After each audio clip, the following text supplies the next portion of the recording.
बिस्मिल्लाहिर्रहमानिर्रहीम। अस्सलाम वालेकुम बच्चों, उम्मीद है आप लोग खैरियत से होंगे। आज क्लास 9th की फ़िज़िक्स का चैप्टर नंबर 5 ग्रेविटेशन का बहुत इंपॉर्टेंट टॉपिक डिस्कस होगा और ये इस तरह से इम्पॉर्टेंट है कि ये अक्सर बोर्ड एग्ज़ाम्स में लॉन्ग क्वेश्चन में पूछा जाता है, ठीक है। और वो है मास ऑफ द अर्थ, यानी कि determination of mass of the earth. You know कि मास ऑफ द अर्थ को हम कभी भी कोई ऐसी डिवाइस हमारे पास मौजूद नहीं है जिससे हम मेजर कर सकें।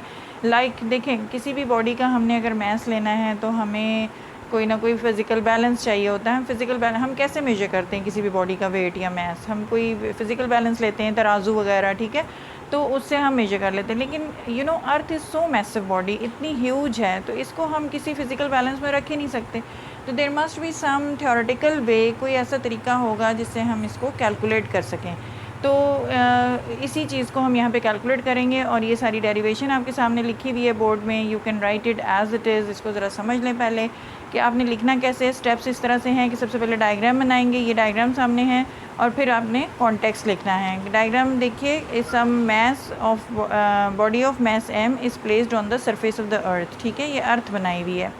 तो कॉन्टेक्स्ट आप इस तरह लिखेंगे कि suppose there is a body of mass m, ठीक है, which is placed on the surface of the earth, and let me be the mass of the earth and capital R be the radius of the earth। यहाँ पे ये जो parameters हैं जो मैंने Capitals में लिखे हैं, चूँकि earth is a huge body तो उसके पैरामीटर्स मैंने कैपिटल्स में लिख दिए हैं। और एक small body, it could be a pen, it could be a rock, it could be a car, it could be a bag, कुछ भी हो सकता है। तो वो अर्थ के मुकाबले में तो छोटा ही है ना, तो हम इसको स्मॉल m से डिनोट करेंगे। Now we proceed further. इसके बाद आपने इस स्टेप पे आना है। According to law of gravitation we know that F is equal to G m1 m2/d², ठीक है। अब इस केस में यू सी के d जो है, d क्या था? Distance between two bodies m1 और m2।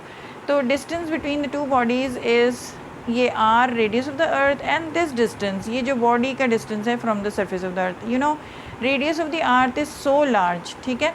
तो यानी कि अब आपको पता है कि अर्थ बड़ी है, उस लिहाज से हमें रेडियस भी पता है कि अर्थ का बहुत ज़्यादा होगा। उसके मुकाबले में एक पेन है, एक गाड़ी है, कोई भी चीज़ है, उसका रेडियस बहुत कम होगा यहाँ से यहाँ तक का जो डिस्टेंस है ये वाला, ठीक है।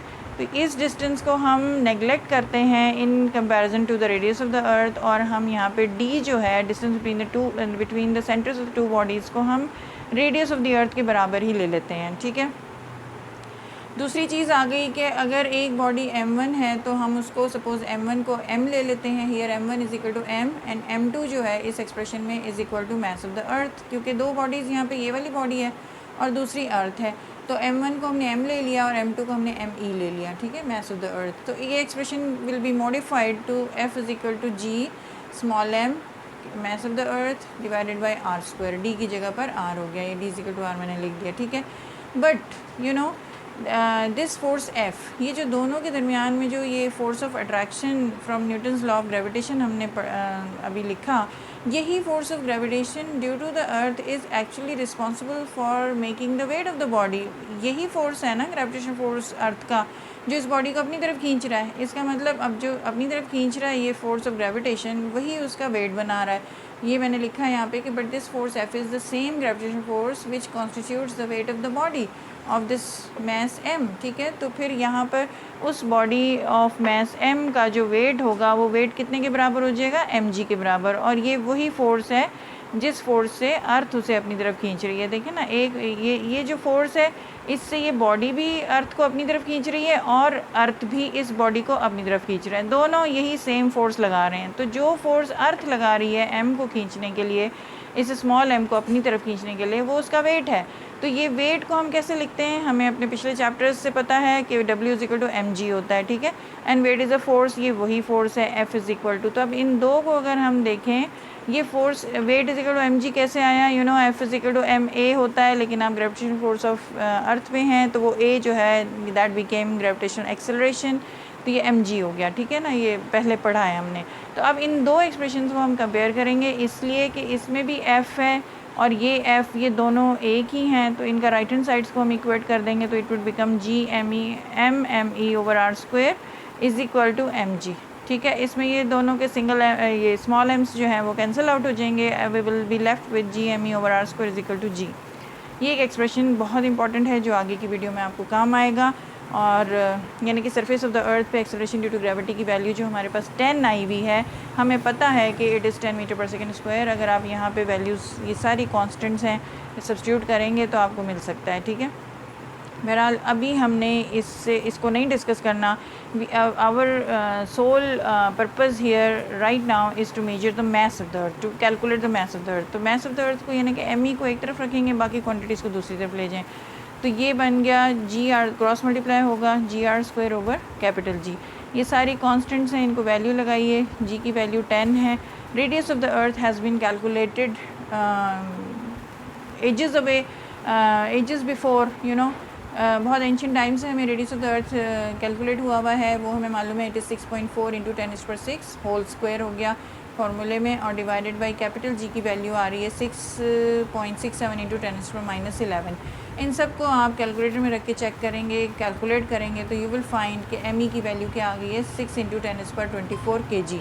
You see it is so heavy mass कि हम अंदाज़ा नहीं लगा सकते कि ये कितना ज़्यादा होगा, ठीक है ना। लेकिन हम ये तो श्योरली कह सकते हैं कि हमारे पास कोई ऐसा फिज़िकल बैलेंस नहीं है जिसमें हम इतना मैस या इतनी बड़ी कोई बॉडी रखें और हम उसको मेजर कर सकें, बल्कि रख ही नहीं सकते हम।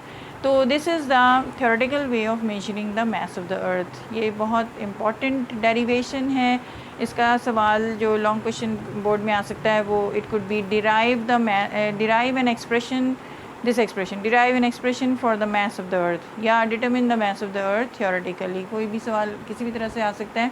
तो ये पूरा एक लॉन्ग क्वेश्चन बनता है, और इसमें आप ये जो वैल्यूज सब्स्टिट्यूट कर रहे हैं उनसे ना घबराइएगा। आपने ये इतनी प्रैक्टिस कर लेनी है at the end of the session कि आपको ये मास ऑफ द अर्थ भी रट जाएगा, याद हो जाएगा 6 इंटू 10⁻24 kg, और ये रेडियस ऑफ द अर्थ भी याद हो जाएगा, इट इज़ 6.4 इंटू 10⁻6 मीटर्स, ठीक है। ये सब हमने SI सिस्टम में वैल्यूज़ लगाई हैं।